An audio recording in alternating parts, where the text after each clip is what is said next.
Hello, kids. Over the next several days, you'll be hearing books called biographies. A biography is a true story about a real person's life. Today's book is called Zora, Hurston, and the Chinaberry Tree. William Miller wrote this biography, and Cornelius Wright and Ying Hua Hu created the illustrations. Look at the front cover. What do you notice?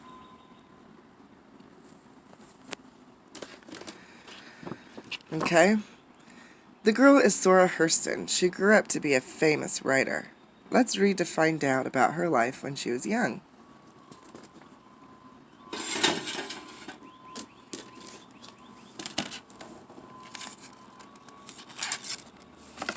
Zora Hurston and the Chinaberry Tree.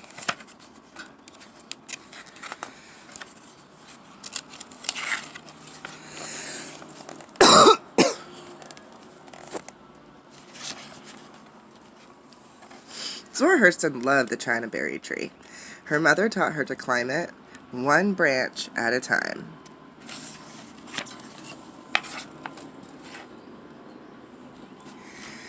From the tree, she could see as far as the lake, as far as the horizon. Zora dreamed of fishing in the lake, catching brim and catfish in the moonlight.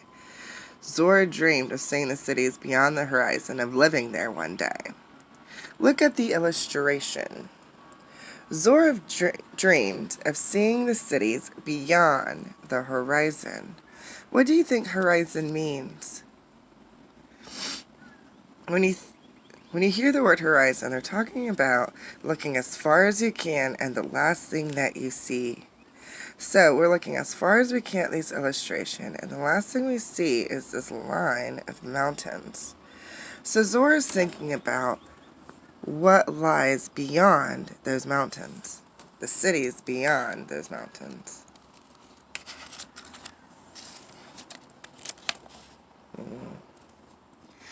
But only boys fished in the lake. Only men traveled to the cities. Zora watched with envy as the wagons rattled down the dusty roads. She looks pretty envious, doesn't she? Her father told her to wear a dress, to leave tree climbing to wild boys who had no better way to spend their time. He told her to read the Bible every day, learn verses she could recite in Sunday school. He warned her about girls who didn't obey their fathers, girls who didn't grow up to be young ladies.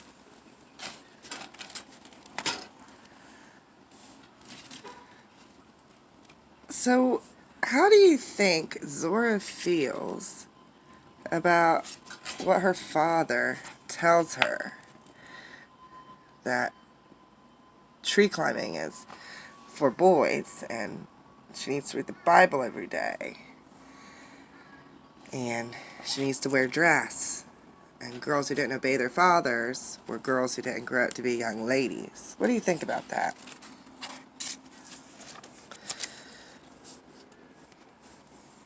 But Zora only listened to her mother. She taught Zora that everything had a voice, the trees and rushing wind, the stars in the midnight sky. She taught Zora that the world belonged to her, even the lake and far-off horizon. So Zora seems to listen only to what her mother tells her.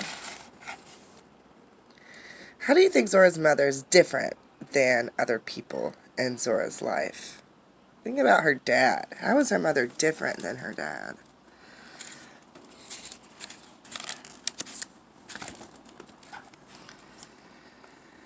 So Zora went everywhere. She walked into the town store and watched while the men played checkers. She asked questions and more questions until the men taught her how to play.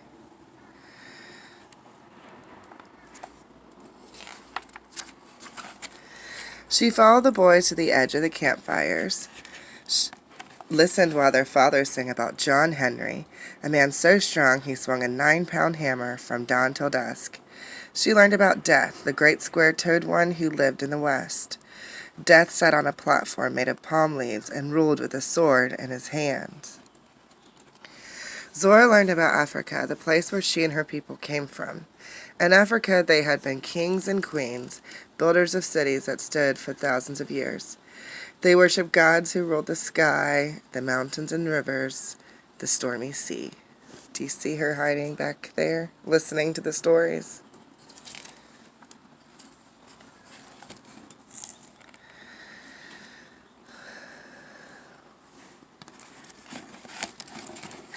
One morning, Zora's mother didn't feel well. She told Zora not to worry, that soon she would be well again. She told Zora to go outside and play, to climb her favorite tree. But Zora couldn't play. She saw how tired her mother was. She saw the pain in her eyes. Day after day, Zora sat beside her mother's bed, telling her the stories she heard beside the campfires. Her mother smiled and asked Zora to always remember what she had learned. Stories, she said, kept their people alive. As long as they were told, Africa would live in their hearts. Zora promised to remember. What did Zora promise her mother?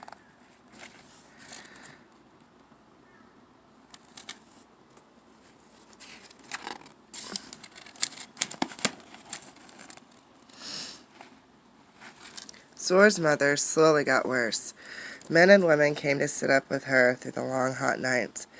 The town doctor came, he gave her pills and shook his head and walked sadly away. Even the root doctor tried his magic. He rubbed snake oil and mustard salve on her face. He burned a tall white candle beside her bed. But nothing worked. Zora was sitting in the parlor when her father told her she would not see her mother again.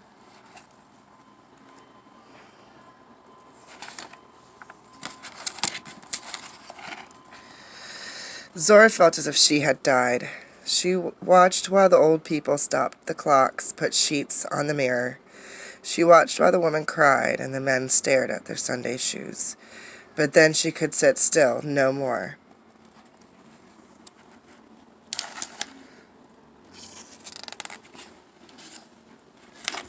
Zora ran from the house, ran all the way to the Chinaberry tree.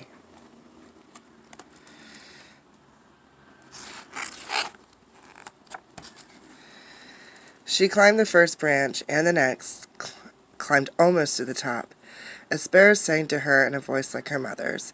The sparrow told her not to give up, to climb even higher. So let's stop for a minute. And what do you think that sparrow means to Zora? It says the sparrow sang to her in a voice like her mother's. The sparrow told her not to give up, to climb even higher. So what do you think that sparrow means to Zora? See the sparrow right there?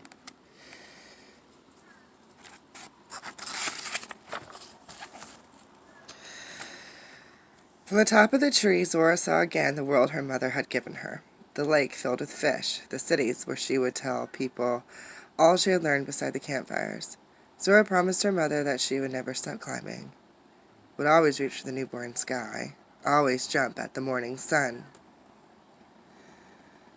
Zora's looking at the horizon again, just like she did at the beginning of the story. How do you think that Zora is feeling at this point in her life? Do you see the city in the horizon? How do you think Zora is feeling at this moment?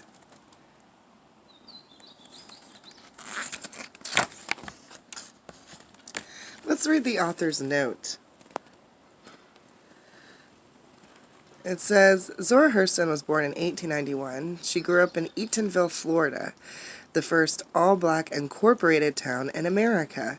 At an early age, she was exposed to the rich oral tradition of her community, stories, songs, and folk tales that celebrated African American life. Zora attended Howard University and Barnard College, where she studied anthropology, which is the study of humans.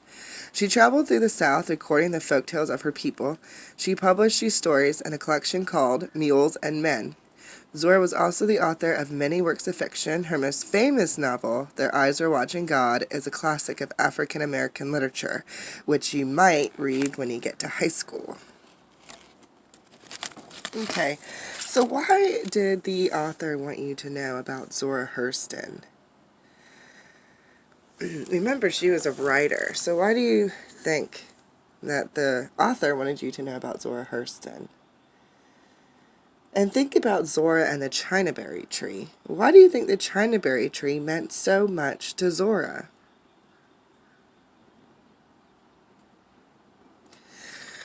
So this story is a biography about her life, but it doesn't talk about her entire life. It just talks about a little part that happened to her when she was a kid. So Zora's a young girl when the story ends. Talk about what you think she will do when she gets older. Zora listened to what her mother told her, and she loved her mother very much. How do you think that Zora's mother's lessons stayed with her as she grew up?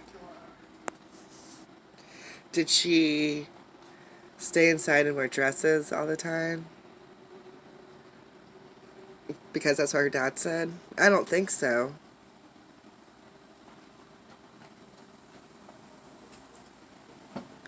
No, she became educated and she wrote. She became a writer, which many women back then were not writers.